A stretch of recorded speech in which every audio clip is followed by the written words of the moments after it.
جلال الدین محمد اکبر، یہ نام سنتے ہی ذہن میں ایک بہت بڑی عظیم و شان سلطنت کا تصور آتا ہے نا؟ لیکن آج ہم جس کہانی پر بات کر رہے ہیں وہ صرف ایک بادشاہ کی نہیں بلکہ ایک ایسے یتیم شہزادے کی ہے جس نے آگے چل کر تاریخ کا رخ ہی بدل دیا۔ کتنی عمر میں؟ صرف 13 سال کی عمر میں اکبر کو بادشاہ بنا دیا گیا۔ 13 سال یعنی ایک بچہ، اور اس کے کندھوں پر ڈال دی گئی ایک ایسی سلطنت کی ذمہ داری جو چاروں طرف سے دشمنوں میں گھری ہوئی تھی۔ اندازہ لگائیں کیسا وقت ہوگا وہ۔ تو پھر اس تاج کے پیچھے کی اصل کہانی کیا تھی؟ یہ کوئی شان و شوکت کی سیدھی سادی داستان نہیں ہے، نہیں، یہ تو جد و جہد، بقا اور پھر طاقت کو اپنے ہاتھوں میں لینے کی ایک ایسی ناقابل یقین کہانی ہے۔ تو آئیے اس کہانی کو شروع سے دیکھتے ہیں۔ تو کہانی شروع ہوتی ہے ایک یتیم شہزادے سے۔ اکبر کی زندگی کا آغاز ہی اس کے والد ہمایوں کی شکست اور جلا وطنی سے ہوا۔ مطلب یہ کہ جب وہ پیدا ہوا تب مغل سلطنت کا مستقبل بالکل تاریک نظر آ رہا تھا۔ اس کا بچپن وہ تو بالکل ہی تکلیف دہ تھا۔ پیدائش ہی جلا وطنی میں ہوئی۔ صرف 1 سال کا تھا جب شدید سردی میں بھاگتے ہوئے والدین کو اسے ایک کیمپ میں پیچھے چھوڑنا پڑا۔ پھر 1 سے 4 سال کی عمر تک وہ اپنے ہی چچا کامران کی قید میں رہا، اور تو اور 4 سال کی عمر میں اسی چچا نے اسے ایک جنگ کے دوران قلعے کی دیوار پر انسانی ڈھال بنا کر کھڑا کر دیا تاکہ اس کا باپ ہمایوں حملہ نہ کر سکے۔ پھر 15 سال کی لمبی جدوجہد کے بعد آخر کار وہ دن آیا جب ہمایوں نے اپنے وفادار جنرل بیرم خان کی مدد سے دہلی کا تخت واپس لے لیا۔ لگا کہ چلو اب سب ٹھیک ہو گیا، مغلوں کے برے دن ختم۔ لیکن قسمت کو شاید کچھ اور ہی منظور تھا۔ حکومت واپس ملے صرف 7 مہینے ہوئے تھے کہ ہمایوں سیڑھیوں سے گرا اور اس کا انتقال ہو گیا۔ جو سلطنت ابھی مستحکم ہوئی تھی وہ ایک بار پھر بے سہارا ہو گئی۔ یہیں سے اکبر کی زندگی کا وہ دور شروع ہوتا ہے جسے ہم کٹھ پتلی بادشاہ کا دور کہہ سکتے ہیں۔ مطلب بادشاہ تو وہ تھا لیکن حکومت کی ڈوریاں کسی اور کے ہاتھ میں تھیں، اور یہ ڈوریاں کھینچنے والی 2 بڑی طاقتیں تھیں۔ ایک طرف تھے اس کے سرپرست اور استاد وفادار جنرل بیرم خان، جنہیں اکبر پیار سے خان بابا کہتا تھا، اور دوسری طرف تھیں اس کی دایا ماں ماہم انگا، جن کا محل کے اندر بہت زیادہ اثر و رسوخ تھا۔ اب ماہم انگا نے آہستہ آہستہ اکبر کے کان بھرنے شروع کر دیے۔ وہ کہتی وہ تو شیعہ ہے، وہ تو بس اپنے لوگوں کو آگے بڑھا رہا ہے۔ اس طرح کی باتیں کر کے محلاتی سازشوں کا جال بن کر انہوں نے اکبر کو اس کے سب سے بڑے خیرخواہ بیرم خان کے خلاف کر دیا۔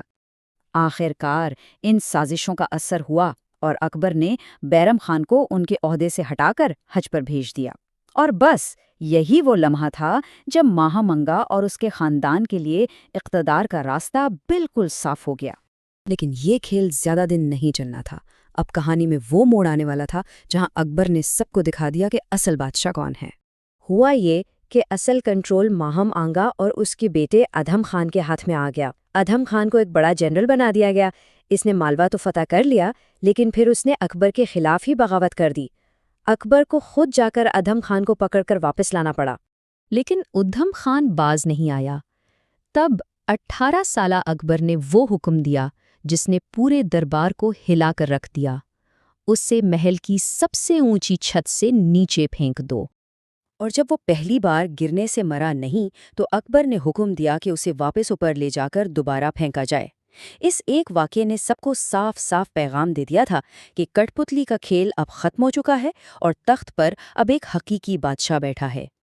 اب جب اقتدار پوری طرح اکبر کے ہاتھ میں تھا، اس نے فوراً سلطنت میں ایسی تبدیلیاں لانا شروع کیں تاکہ آئندہ کوئی جنرل اتنا طاقتور ہی نہ ہو سکے کہ بغاوت کا سوچے۔ اس مسئلے کا حل اس نے ایک بہت ہی شاندار سسٹم کی شکل میں نکالا جسے منصبداری نظام کہتے ہیں۔ یہ ایک ایسا فوجی اور انتظامی نظام تھا جس کا مقصد طاقت کو کسی ایک جگہ جمع ہونے سے روکنا تھا۔ یہ سسٹم کام کیسے کرتا تھا؟ بہت آسان طریقے سے سمجھیں۔ ہر کمانڈر کو ایک رینک یعنی منصب دیا جاتا تھا، 10 سپاہیوں سے لے کر 7,000 تک۔ ترقیاں سفارش پر نہیں بلکہ قابلیت پر ہوتی تھیں۔ کمانڈروں کے بار بار تبادلے کیے جاتے تھے تاکہ وہ کسی ایک علاقے میں اپنی جڑیں مضبوط نہ کر لیں۔ سب سے اہم بات، سپاہیوں کو تنخواہ ان کا جنرل نہیں بلکہ سیدھا شاہی خزانے سے ملتی تھی تاکہ ان کی وفاداری جنرل سے نہیں بادشاہ سے ہو۔ اور طور ہر سپاہی اور گھوڑے کا ریکارڈ رکھا جاتا تھا تاکہ کوئی دھوکہ دہی نہ ہو سکے۔ اب سلطنت کے اندرونی معاملات تو سنبھل گئے، لیکن ایک بہت بڑا چیلنج اب بھی باقی تھا، اور وہ تھیں آزاد اور بہت بہادر راجپوت ریاستیں۔ ان سے نمٹنے کے لیے اکبر نے ایک دو طرفہ حکمت عملی اپنائی۔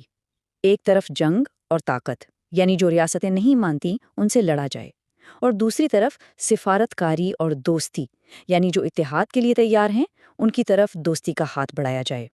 اور پھر ایک واقعہ پیش آیا جس نے اکبر کی سوچ بدل دی۔ ہوا یوں کہ ایک جنگلی ہاتھی نے اکبر پر حملہ کر دیا۔ سارے مغل سردار بھاگ کھڑے ہوئے، لیکن راجپوت راجہ بھارمل اور ان کے گھر والے اکبر کو بچانے کے لیے اپنی جگہ ڈٹے رہے۔ اس وفاداری نے اکبر کا دل جیت لیا۔ اور اسی واقعے کے بعد ایک تاریخی اتحاد کی بنیاد رکھی گئی۔ اکبر نے راجہ بھارمل کی بیٹی جودھا بائی سے شادی کی، اور اس شادی کی ایک اہم شرط یہ تھی کہ انہیں اپنا مذہب بدلنے پر مجبور نہیں کیا جائے گا، اور انہیں محل میں پوری مذہبی آزادی ملے گی۔ اس کے بعد راجپوتوں کو سلطنت میں بڑے بڑے عہدے دیے گئے، اور یوں سلطنت کا سب سے بڑا دشمن اس کا سب سے مضبوط دوست بن گیا۔ اکبر کی میراث صرف جنگوں اور انتظامی اصلاحات تک محدود نہیں، اس کی سب سے زیادہ زیر بحث میراث ہیں اس کی مذہبی پالیسیاں۔ یہاں بات آتی ہے دین الہی کی۔ اس پر ہمیشہ دو الگ الگ آراء رہی ہیں۔ ایک طرف الزام لگایا جاتا ہے کہ یہ اسلام کی جگہ ایک نیا مذہب تھا، کہ مساجد کو استبل بنا دیا گیا اور نماز حج پر پابندی لگا دی گئی۔ لیکن دوسری طرف مورخین یہ کہتے ہیں کہ یہ کوئی نیا مذہب تھا ہی نہیں، بلکہ یہ ایک سیاسی نظریہ تھا جس کا مقصد صرف اتحاد پیدا کرنا تھا۔ ان کا کہنا ہے کہ اس کا بنیادی خیال تھا خدا ایک ہے، راستے الگ الگ ہیں، اور حقیقت یہ ہے کہ اسے صرف 18 یا 19 لوگوں نے ہی قبول کیا تھا، اور اکبر نے کبھی کسی پر اسے ماننے کے لیے زور نہیں ڈالا۔ تو پھر آخر سچ کیا ہے؟ کیا اکبر واقعی دین سے بھٹک گیا تھا، یا وہ ایک ایسا دور اندیش بادشاہ تھا جو ایک بٹی ہوئی سلطنت کو جوڑنے کی کوشش کر رہا تھا؟ یہ وہ سوال ہے جس پر آج بھی بحث جاری ہے، اور شاید اس کا کوئی ایک حتمی جواب ممکن ہی نہیں۔